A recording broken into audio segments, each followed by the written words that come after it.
피난 여행 때 말이야. 피난 여행이 돼요. 그런 기회가 아니었으면 우리가 그런 여행을 어떻게 해보겠냐.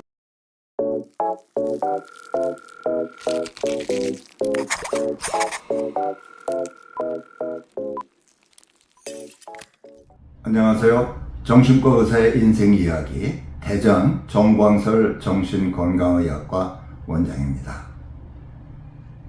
네, 오늘은 옛날에 들었던 어떤 여인에 대한 얘기를 좀 말씀을 드려볼까 합니다.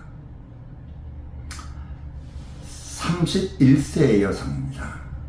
그 옛날 얘기니까요. 19살에 결혼을 하신 분이니까 그때 아들 둘, 딸 둘, 그리고 임신을 한 상태였어요. 아들은 이제 큰아들은 12살, 그 다음에 둘째는 10살, 그 다음에 딸은 7살, 그 다음에 5살. 네, 이렇게 이제 개성에서 모든 살림을 잘 준비하고 계셨는데 6.25 전쟁이 나서 순식간에 개성은 점령을 당했기 때문에 피하지를 못하고 이제 일사후퇴가 이제 하게 됐죠. 그때 얘기입니다. 남편 되시는 분은 개성의 유명한 기독교 학교 목사님이셨어요. 교목이다 그러죠. 그리고 두 분 다 하나님을 잘 믿는 신앙 좋은 분들이셨죠. 근데 이제 일사후퇴가 이제 다가오게 된 거죠. 이제 국군이 중공군 때문에 밀려 내려오는 소식을 듣고 부인은 피난을 갑시다. 그랬더니 남편은 안 된다. 우리가 싸워야지. 피난 가면 되냐. 그리고 동지를 귀합하러 나가셨어요. 근데 이 부인은 지난밤 꿈에 피난 가라. 이런 이제 꿈속에 계시를 받으셨어요. 굳게 믿고 안 된다. 피난을 가야지. 여기 있어갖고는 공산당들은 이제 종교를 마약이다 그러고 뭐 그냥 다 죽이는 세상이니까. 그래서 아들 둘을 문간에 양쪽에 세우셨대요. 절대로 너희들은 엄마를 만나기 전에는 못 돌아가요. 그러고 울어라. 그렇지 않으면 너희들은 엄마를 만날 수가 없다. 그리고 7살, 5살 딸 둘을 데리고 피난을 떠나셨어요. 아버지가 나가면 남편이 나가면서 돈을 하나도 안 주고 나갔으니까 무일푼이에요. 그러니까 집에서 돈 나갈 만한 게 뭐가 있나 찾아보니까 은수저 같은 게 이제 있어서 그걸 몽창 다 들고 나와갖고 이제 개성 기차역으로 가다가 그때들은 이렇게 길거리에서 떡을 팔고 그랬나 봐요. 그러니까 떡장수한테 그 은수저를 다 주고 이만큼 떡을 날 좀 주십시오. 아무것도 없이 딸 둘 데리고 거기서 떡 한 덩어리 받아갖고 개성역으로 간 겁니다. 그런데 이미 바리케이트가 쳐져 있고 미군이 딱 지키고 있고 많은 피난민들이 들어가지 못해서 들들매는데 이 부인은 가셔갖고 이제 그분 말씀에 키 큰 통역관이 우리를 도와줬다 그러세요. 그래서 아마 한국 사람 키 큰 사람이 있었나 봐요. 가서 사정 얘기를 하고 사실은 이러저러한데 남편은 교목이고 그런데 나는 딸 둘 데리고 먼저 피난 나기 위해서 나왔다 그랬더니 그분이 미군한테 어떻게 얘기를 잘하니까 미군이 그 이중으로 다 바리케이트를 쳤는데 이거를 살짝 열고 한 사람만 겨우 나오게 이렇게 해서 부인과 딸 둘을 이렇게 기차역으로 데려보내 주셨대요. 그래서 이제 기차를 탔대요. 네, 그런데 그 기차가 개성에서 서울 오는 마지막 기차였던 거예요. 이 기차가 떠나고 나서 서울에 오고 난 다음에 한강 철교가 폭파가 됐다 그럽니다.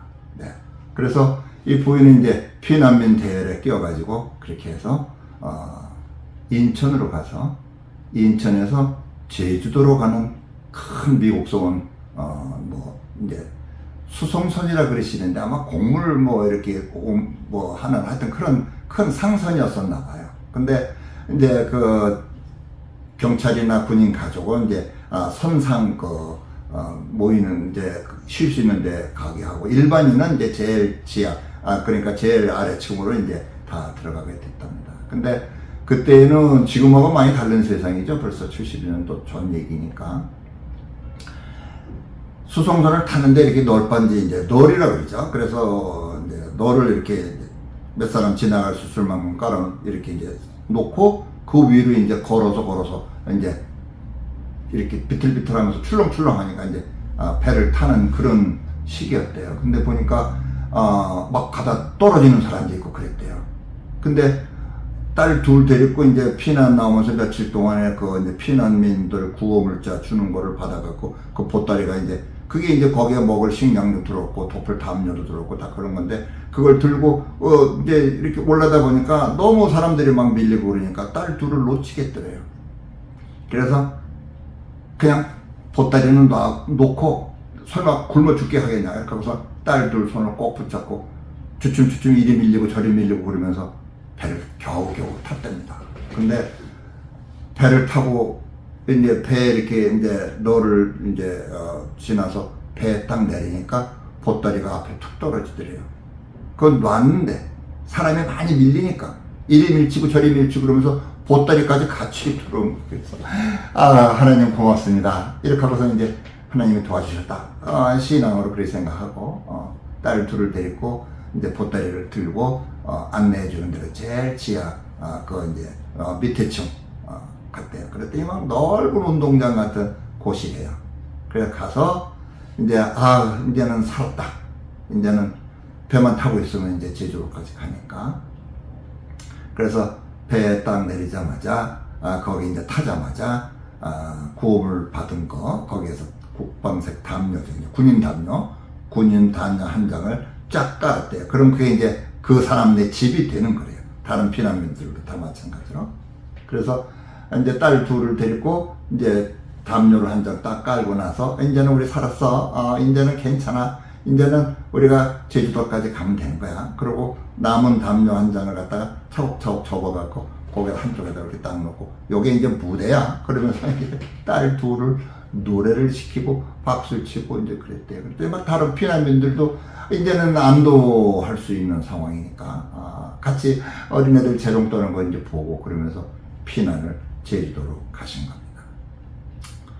남편은 집에 돌아와 보니까는 아내와 딸 둘은 없고 아들들이 울면서 엄마 이렇게 그 추운 1월 114호텔에는 1월 4일 의미하는 거거든요. 그러니까 그 추운 겨울에 문간에 서가지고 방에도 안 들어가고 울면서 있으니까 아버지가 니들이 웬일이냐 그랬더니 엄마가 가면서 아버지 오시면은 같이 피난 나오라 그랬어요.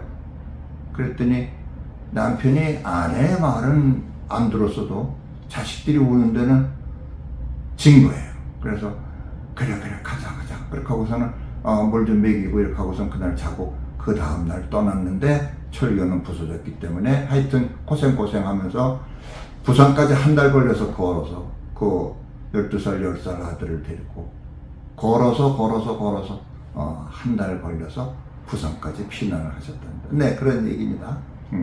이 말씀을 드리는 건요, 지금 이 얘기가 아니고 그 뱃속에 아이가 이제 나서 크면서 어머니한테 그 피난 때 얘기를 들은 거예요. 그 아이의 아명이 복남이에요. 남쪽에 가서 복을 얻었다 그래서 복남이다. 아들을 낳은 거예요.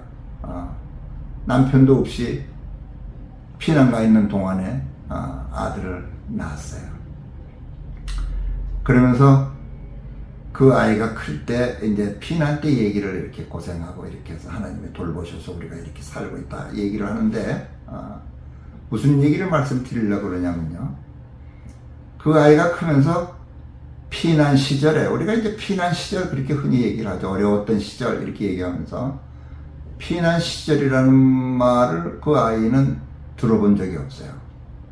어머니는 항상 그 피난 때 얘기를 하시면은 야 피난 여행 때 말이야.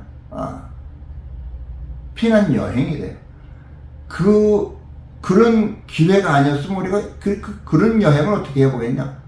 미국의 큰 배도 타보고 뭐 그 어려운 고비도 건너고 키 큰 통역이 그 어려운 환경에서 우리를 도와주는 천사가 돼서 미군의 마음을 바꾸게 하고 기차를 태워주고 그래서 우리가 고생 안 하고 이렇게 피난할 수 있고 그러면서 피난 여행이다 이런 표현을 쓰셨어요.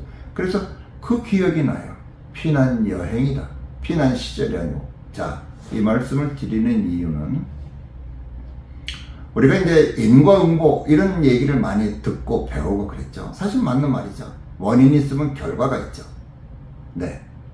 그런데 그건 자연세계에 해당되는 말이에요.